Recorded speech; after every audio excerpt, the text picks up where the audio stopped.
మంది రక్తానికి ముందుకు రావడం లేదు. అందువల్ల ఎన్నో ప్రాణాలు, విలువైన ప్రాణాలు మనం కోల్పోతున్నాం. వాళ్ళు మన బంధువులే కావచ్చు, ఇంకెవరన్నా కావచ్చు. మనం మరి రక్తం ఇస్తే మనకి ఏమన్నా నష్టమా? రక్తం ఇవ్వడం వల్ల లాభాలు ఏమిటి? మన శరీరంలో ఎక్సెస్గా ఉన్న ఐరన్ కంటెంట్ రక్తం ఇవ్వడం వల్ల బయటకు వెళ్ళిపోతుంది. దీనివల్ల హార్ట్ అటాక్స్ మినిమైజ్ అవుతాయి. అలాగే క్యాన్సర్, డయాబెటీస్ వచ్చే ఛాన్సెస్ రిస్క్ తగ్గుతుంది. అంతేకాకుండా మన శరీరంలో ఈ రక్తం వెళ్ళిపోవడం వల్ల ఫ్రెష్ బ్లడ్ వచ్చి ఆ fresh blood oxygen carrying capacity బాగా ఉంటుంది. కాబట్టి మనకి శరీరంలో ఉత్సాహం, ఉత్తేజము, శక్తి, ఎనర్జెటిక్గా ఉంటుంది అన్నమాట. సో ఇన్ని లాభాలు ఉన్నాయి. మరి ఎంత రక్తం మనం కలెక్ట్ చేస్తున్నాం? ఒక వ్యక్తి దగ్గర నుంచి 50 కేజీలు మినిమం వెయిట్ ఉండాలి, 18 సంవత్సరాలు నిండి ఉండాలి. ఆ రక్తదానం చేసిన వ్యక్తి 55 సంవత్సరాలు దాటకుండా ఉండాలి. వాళ్ళ దగ్గర నుంచి మన WHO ఏంటంటే guidelines 8 ml per kg body weight blood ఇవ్వచ్చు. అంటే ఒక వ్యక్తి 50 కేజీలు ఉన్నారనుకున్నాం, అతను 400 ml వరకు దానం చేయొచ్చు. కానీ మనం కలెక్ట్ చేసే 350 ml మాత్రమే. సో మరి ఒక వ్యక్తి వచ్చి వాళ్ళు దానం చేసి వెళ్ళిపోతారు అనుకోవచ్చు, నేను మళ్ళీ చేసిన చాలా అవుతున్నాను. కానీ మీరు ఇచ్చిన కేవలం 35 days మాత్రమే లేదు. అది 2 to 8 degrees సెంటీగ్రేడ్ దగ్గర దాన్ని నిల్వ చేయాలి. అది స్పెషల్ రిఫ్రిజిరేటర్స్ ఉంటాయి, దాంట్లో పెట్టాలి. 2 degrees కంటే సెంటీగ్రేడ్ కంటే ఒక టెంపరేచర్ పడిపోతే ఆ రక్తంలో హిమాలసిస్ వస్తుంది. అది దాటితే ఒకవేళ 6 degrees 8 degrees అంటే షూటప్ అయితే టెంపరేచర్, దాంట్లో బ్యాక్టీరియా కానీ ఫంగై కానీ ఇన్ఫెక్టెడ్ అవుతుంది. కాబట్టి ఈ 2 కారణాల చేత కూడా రక్తం మనకి నిరుపయోగం. కాబట్టి దాన్ని పర్ఫెక్ట్గా we have to maintain the temperature all the 35 days. ఇది క్వాలిటీ మెయింటెనెన్స్ కింద వస్తుంది. అలాగే ఈ టెస్ట్లు కూడా రెడ్ క్రాస్ ఏం చేస్తుందంటే HIV, HCV, HBsAg, VDRL, malaria 5 test చేస్తాం. ఈ HCV, HBsAg అండ్ HCV అనేవి 2 రకాలుగా చేయొచ్చు. ఒకటి ర్యాపిడ్, ఇంకోటి ఏంటంటే ELISA method. So rapid is a simple test, cheap test and less reliable. ఎందుకన్నానంటే ఒక HIV శాంపుల్ మనం తీసుకున్నాం, పాజిటివ్ అది P24 యాంటీజెన్ ఉన్న HIV శాంపుల్ తీసుకొని ర్యాపిడ్ మీద టెస్ట్ చేస్తే అది ఫాల్స్ నెగిటివ్ వస్తుంది. అంటే it is really containing HIV infective material. కానీ ఇక్కడ రిపోర్ట్ ఏమొస్తుంది? False negative. కాబట్టి అది ఎక్కించుకున్న వారికి ఏమవుతుందంటే ఒక 30 days, 90 days లేదా 6 months according to resistance HIV వస్తుంది. అదే మనం ఎలిసా మీద టెస్ట్ చేస్తే we can identify P24 antigen very easily. కాబట్టి ఈ టెస్టులన్నీ రెడ్ క్రాస్ చేస్తుంది. అది 2 కానీ 3 కానీ 5 కానీ దానికి ఎంత ఖర్చు అయినా కూడా క్వాలిటీ గురించి రెడ్ క్రాస్ ఎప్పుడూ కాంప్రమైజ్ అవ్వదు. ఇన్వెస్టిగేషన్ కూడా 3 రకాలు. ఒకళ్ళు వాలంటీర్, అంటే వాలంటీర్ అంటే స్వచ్ఛంద రక్తం, అతను ఏం ఆశించకుండా రక్తం ఇస్తాడో వెళ్ళిపోతాడు. Next one is replacement donors, అంటే వాళ్ళకి కావాల్సిన రక్తం రెడ్ క్రాస్ నుంచో లేకపోతే ఏదైనా బ్లడ్ బ్యాంక్ నుంచి తీసుకొని వాళ్ళు ఏం చేస్తారంటే వాళ్ళ దగ్గర అవైలబుల్ ఉన్న ఓ గ్రూప్ ఏదో ఏ గ్రూప్ కావాలంటే ఏ గ్రూప్ తీసుకొని ఓ గ్రూప్ బి గ్రూప్ వేస్తారు. ఇక third category professional donors. They are very dangerous to the society, in particular to the patient. ఎందుకంటే ఈ కిరాయి రక్తదాతలు ఎవరంటే వీళ్ళు అన్ని రకాలైన అలవాట్లకి బానిసలై మాదక ద్రవ్యాలకు కానీ లేకపోతే ఇంజెక్షన్స్ కానీ వాళ్ళకి ఎన్నో చెడు అలవాట్లు ఉంటాయి. ఈ అలవాట్లని డబ్బు దొరకకపోతే వాళ్ళు ఏం చేస్తారంటే రక్తాన్ని అమ్ముకుంటారు. ఈ రక్తం అమ్ముకోవడానికి మరి ప్లేసెస్ ఎక్కడుంటాయి? గవర్నమెంట్ హాస్పిటల్ ఉంది నియర్ బై, ఏదో గాంధీనగర్ విజయవాడలో, అక్కడ హోటల్స్ ఉంటాయి. ఆ హోటల్స్ దగ్గర ఉంటారు. పేషెంట్ తాలూకు వాళ్ళు ఎవరైనా రక్తం కోసం వస్తే వాళ్ళు ఏం చేస్తారంటే మేము ఇస్తామని వచ్చేస్తారు. అటువంటి వాళ్ళ నుంచి రక్తం తీసుకుంటే తెలిసి కొన్ని తెలియక ఎన్నో జబ్బులు వస్తాయి. అటువంటి రక్తం ఎక్కించుకున్నారనుకో, ఇప్పుడు ఇతను వచ్చిన అతనికి మనం ఇస్తున్నాము, అతని రక్తం వేరే వాళ్ళకి ఇస్తాం మనము. మరి వాడు చెప్పడు, ఏమి చెప్పడు, నాకు అన్ని బాగానే ఉన్నాయి అంటాడు. But we can make out. Red cross మాత్రం అటువంటి వాళ్ళ దగ్గర నుంచి ఎటువంటి పరిస్థితుల్లో రక్తం తీసుకోవాలి. రెడ్ క్రాస్కి ఈ విషయంలో అతి జాగ్రత్త. అలాగే ఎవరైనా రెడ్ క్రాస్కి రక్తదానం చేస్తే వాళ్ళందరికీ గవర్నర్ దగ్గర నుంచి, అంటే ఆంధ్రప్రదేశ్ గవర్నర్ దగ్గర నుంచి అప్రిషియేషన్ లెటర్స్ ఇస్తాం. ఎవరు ఎన్నిసార్లు ఇచ్చినా కూడా అన్నిసార్లు మేము అప్రిషియేషన్ లెటర్స్ అందరికీ ఇస్తాం. ఇదొకటి, వేరే ఎవరు ఇవ్వలేరు. రెండోది ఏంటంటే మేము మీ అందరికీ తెలిసింది ఏంటంటే బ్లడ్ ఓన్లీ అంటే సర్జరీ శస్త్రచికిత్స చేసుకునే వాళ్ళకి, అలాగే రోడ్ యాక్సిడెంట్ పాలైన వాళ్ళకి, లేకపోతే గర్భిణీ స్త్రీలకి వాళ్ళ ఎలిమినేషన్ కాపాడాలి. ఇంకేమన్నా తెలుసా మీకు? ఈ 3 కాకుండా రక్తం అవసరం ఎవరన్నా చెప్పగలరా? That is correct, you are there at least. Very nice.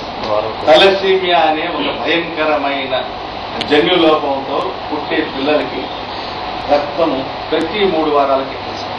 ప్రతి 3 వారాలకి తలసీమియా మేజర్, తలసీమియా మైనర్ అనే 2 రకాల ఒక వ్యాధి ఉంది. Thalassaemia minor is a carrier state, thalassaemia major is the disease.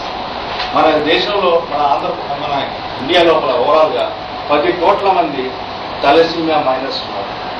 ఎందుకు చెప్తున్నానంటే it is very important. Everybody should listen carefully and keep it in our mind.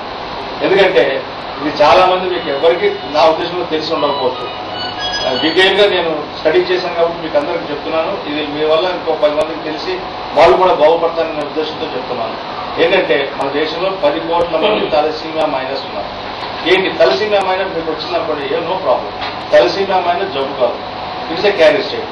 ఆ వ్యక్తి మామూలు వ్యక్తి ఎన్నాళ్ళు జీవిస్తాడో అన్నాళ్ళు జీవిస్తాడు.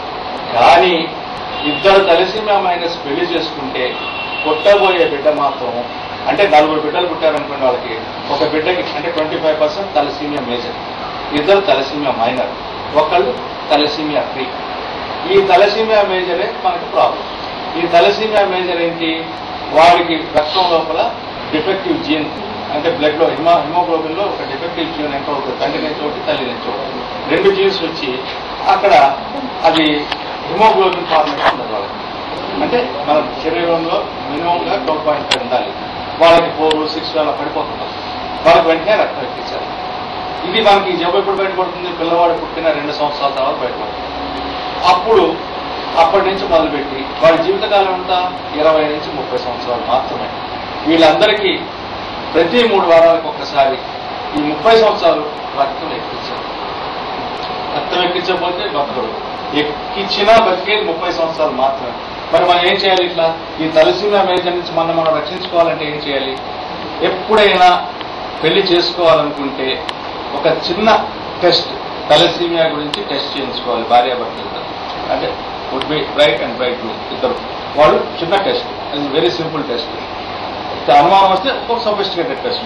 అప్పుడు ఏం చేయాలి? 2 తలసీమియా మైనస్ తలసిల్లారు అనుకోండి, ఒకళ్ళని అవాయిడ్ చేయాలి. ఒకళ్ళని అవాయిడ్ చేసి ఇంకోళ్ళు తలసీమియా ఫ్రీ చేసుకుంటే అప్పుడు 2 డిఫెక్టివ్ జీన్స్ ఉండవు. ఒకటే డిఫెక్టివ్ జీన్ వెళ్ళి ఆ పిల్లవాడి లోపల ఉన్న హిమోగ్లోబిన్లో ఉన్న చైన్ని ఆల్టర్ చేస్తుంది. కాబట్టి పుట్టబోయేవాడు తలసీమియా మైనర్ పుడతాడు, కానీ తలసీమియా మేజర్ పుట్టాడు. కాబట్టి తలసీమియా మేజర్ మనం అనుకున్నట్టు thalassaemia minor is safe, nothing to worry. మన దేశంలో ప్రతి సంవత్సరం 10,000 మంది తలసీమియా మేజర్లు పుడుతున్నారు. మరి ఏమవుతున్నారు వీళ్ళందరూ? 90% మంది చనిపోతున్నారు. ఎందువల్ల? సకాలంలో రక్తం అందక, సరైన వైద్యం అందక, తల్లిదండ్రుల భేదాధికం వల్ల వీళ్ళకి చనిపోతున్నారు. మరి మనం ఒక విధంగా బంగ్లాదేశ్, పాకిస్తాన్ కంటే మెరుగు. ఎందుకంటే వాళ్ళ దేశంలో ప్రతి సంవత్సరం 50,000 మంది తలసీమియా మేజర్లు పుడుతున్నారు. అమెరికా వాళ్ళు ఆంధ్రప్రదేశ్లో 500 మంది ఉన్నారు ఇప్పుడు. మన విజయవాడ లోపల చుట్టుపక్కల పరిసర ప్రాంతాలలో కనీసం 41 మంది రెడ్ క్రాస్ బ్లడ్ బ్యాంక్ లోపల వాళ్ళ పేర్లు నమోదు చేయించుకొని ప్రతి 3 వారాలకి వాళ్ళకి మేము ఉచితంగా రక్తాన్ని ఇస్తున్నాం. ఉచితంగా, అడిగిందే తడవుగా. ఎవరినైనా ఆపేసి వాళ్ళకి ముందు రక్తం ఇచ్చేస్తాం. గత 11 సంవత్సరాలుగా మేము ఈ కార్యక్రమం సాగిస్తాం. సో ఎప్పుడైనా మీరు రక్తాలు చేయాలంటే రెడ్ క్రాస్కి ఇవ్వడం వల్ల ఇటువంటి పిల్లలకి మీ యొక్క రక్తం ఉపయోగపడుతుందన్న ఒక్క విషయాన్ని మీరు ఎప్పుడూ మర్చిపోవద్దు. ఎందుకంటే వాళ్ళకి మన జీవితం ఇవ్వలేకపోయినా జీవితకాలం వాళ్ళు సుఖంగా ఉండాలంటే మన రక్తాన్ని ఇవ్వాలి అట్లీస్ట్. అందుకోసమన్నా మీరు సౌత్ ఆఫ్రికా, ఆగ్నేయ ఆసియా ఈ దేశాల లోపల ఏంటంటే మలేరియా చాలా ఉధృతంగా ఉండేది. అక్కడ మలేరియా వస్తే ఆ వ్యక్తికి చనిపోయినట్టే లెక్క రాసేసుకుంటాయి. సస్పెన్స్ మెకానిజం ఈ యొక్క ఆర్బీసీలు రౌండ్గా మధ్యలో గుంటగా ఉండి చుట్టూ పెద్దగా ఉంటాయి. దాని normal natural size and shape. కానీ ఈ తలసీమియా మేజర్లో అది సిక్కిల్ షెల్, అంటే పొడవలి ఆకారంలోకి మారిపోయింది. దీన్ని కూలీ అనే సైంటిస్ట్ కనిపెట్టాడు కాబట్టి కూలీస్ ఎనీమియా అని కూడా అంటారు. కాబట్టి ఇది ఎందుకంటే ఆ మలేరియాని ఎదుర్కోవడానికి మన శరీరం చేసిన డిఫెన్స్ మెకానిజంలో ఈ తలసీమియా మేజర్ అనేది ఉంటుంది. అక్కడ అలా ఉంది. మరి ఇక్కడ మనకి మలేరియా అంటే అంత ప్రాణాంతకం కాదు కదా. వాళ్ళకి హార్ట్ డిసీజ్ కూడా తప్పే తలసీమియా మేజర్. కానీ ఒక విషయం మర్చిపోకూడదు, వాళ్ళ లైఫ్ ఈజ్ ఓన్లీ 30 years. కాబట్టి మనం మలేరియా నుంచి రక్షించుకోవడానికో లేకపోతే హార్ట్ డిసీజ్ నుంచి రక్షించుకోవడానికి మనం తలసీమియా మేజర్ కావాల్సిన పని లేదు కదా.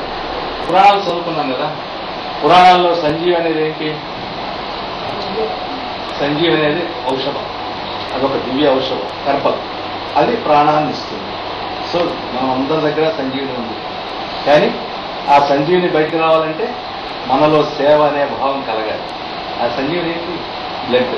ఇప్పుడు ఆ వ్యక్తి అక్కడ బ్లడ్ కావాలి, లేకపోతే చనిపోతున్నాడు, మీరు మీ బ్లడ్ ఇస్తే అతను బతుకుతాడు. It is Sanjeevani. We are all having Sanjeevani in our body. But మీ లోపల సేవ అనే భావం వస్తేనే తప్ప అది బయటికి రాదు. కాబట్టి ఇది అలవర్చుకోవాలి అందరూ. మనం ఎందుకు ఇస్తున్నాం, ఏమిటి ఇస్తున్నాం అనే ఆలోచన కాదు. మనం ఇచ్చినందువల్ల అతను బతుకుతున్నాడనే ఆనందం చాలు మనకు. ఒక బిల్గేట్ సంపద కూడా బతికించలేదు మనిషిని, కానీ మన రక్తం బతికిస్తుంది. కాబట్టి it is immense value and there is no comparison for blood donation and voluntary donor. Immense value. వాళ్ళు ఇచ్చే రక్తానికి అమూల్యం, అపురూపం, ఎక్కడా లేదు. దానికి రీప్లేస్మెంట్ లేదు, సబ్స్టిట్యూట్ లేదు, అది కొనలేదు. కాబట్టి మీరందరూ నా ఉద్దేశంలో రక్తదానం చేయడానికి ముందుకు రావాలి. మీరు కూడా మోటివేట్ చేసి రక్తదానాలను ముందుకు తీసుకురావాలని నేను చెప్తున్నాను. దాంట్లో ఫస్ట్ ఎయిడ్ గురించి వాళ్ళు ఇస్తారు. నేను కూడా కొంచెం బ్రీఫ్గా చెప్తాను మీకు. ఈ ఫస్ట్ ఎయిడ్ అనేది ఏంటంటే యాక్చువల్గా ఒక పర్సన్ ఎక్కడైనా ఇంజురీ కానీ సిక్ అయ్యాడు అనుకోండి, మనం ఇచ్చేది ప్రథమ చికిత్స. ఈ ప్రథమ చికిత్స ఎట్లా ఉంటుంది? It is not given by skilled person. అంటే స్కిల్డ్ కాదు, అతని డాక్టర్ కాదు, ఇంకేమీ కాదు, కాకపోతే ట్రైన్డ్ పర్సన్. ఇప్పుడు మీరు ఉన్నారు, you are trained first aid. So this person is a trained person. Sickly పర్సన్కి మనం లేకపోతే ఇంజూర్డ్ పర్సన్కి ఇచ్చే ప్రథమ చికిత్స. దానివల్ల ఏంటి ఉపయోగాలు? అతనికి మరణం సంభవించకుండా డాక్టర్ దగ్గరికి తీసుకెళ్లే లోపల అతనికి ఎటువంటి హాని కలగకుండా అతని లైఫ్ని మనం కాపాడటానికి తీసుకోవాల్సిన చర్యలన్నీ ఫస్ట్ ఎయిడ్ కింద వస్తాయి. మీరేం కంప్లీట్ ట్రీట్మెంట్ ఇవ్వట్లేదనే మాట మాత్రం గుర్తుపెట్టుకోవాలి. మీ ట్రీట్మెంట్ వల్ల, మీ ప్రథమ చికిత్స వల్ల ఆ ప్రాణి ఎవరైతే యాక్సిడెంట్ పాలైనా లేకపోతే సిక్ పర్సన్కి ప్రమాదం సంభవించకుండా చూసుకోవాల్సిన బాధ్యత కూడా ఉంది. అంతేగాని నాకు ఫస్ట్ ఎయిడ్ వచ్చు కాబట్టి నేను మొత్తం అంతా చేసేస్తానని చేయడం కాదు. First aid has got its own limitations. అంతవరకే. మీరు ఏం చేయగలరంటే, సపోజ్ బ్లీడ్ అవుతుంది, మీరు ఇమీడియట్గా దానికి ఒక కట్టో బ్యాండేజో వేయాలి. కానీ కొన్ని చోట్ల బ్లీడ్ అవుతుంటే కూడా మనం కొన్నిసార్లు బ్యాండేజ్ కానీ అవన్నీ వేయకూడదు. కొన్ని వాళ్ళు డీటెయిల్ చెప్తారు మీకు. అలాగే ఒక అన్కాన్షియస్ పర్సన్ ఉన్నాడు, అతను పడిపోయాడు, అతని నాలిక వెనక్కి వెళ్ళిపోయి ఈ గొంతుకు లోపల అడ్డుపడి గాలి శ్వాస ఆడకుండా ఉంటుంది. అటువంటిప్పుడు అది బయటకు తీసే ప్రయత్నం చేసి అతను గాలి బాగా ఉండేటట్టు, లేకపోతే విరుదైన దుస్తులన్నింటినీ యూజ్ చేయడం, ఒక సైడ్ తిప్పి పడుకోబెట్టడం, ఆర్టిఫిషియల్ బ్రీతింగ్ అది ఇవ్వటం, ఇవన్నీ చేయాలి. ఇవి ముఖ్యంగా యాక్చువల్గా ఎప్పుడంటే ఈ ఫస్ట్ ఎయిడ్ అనేది ఫస్ట్గా 11వ శతాబ్దం లోపల మొట్టమొదటిసారి వీళ్ళు ఎవరంటే నైట్ హాస్పిటలర్ అనే సంస్థ, ఫస్ట్ నైట్ హాస్పిటలర్ అంటే ఈ వీళ్ళు ఉంటారు కదా, యుద్ధం చేసిన వాళ్ళు నైట్స్ అంటారు.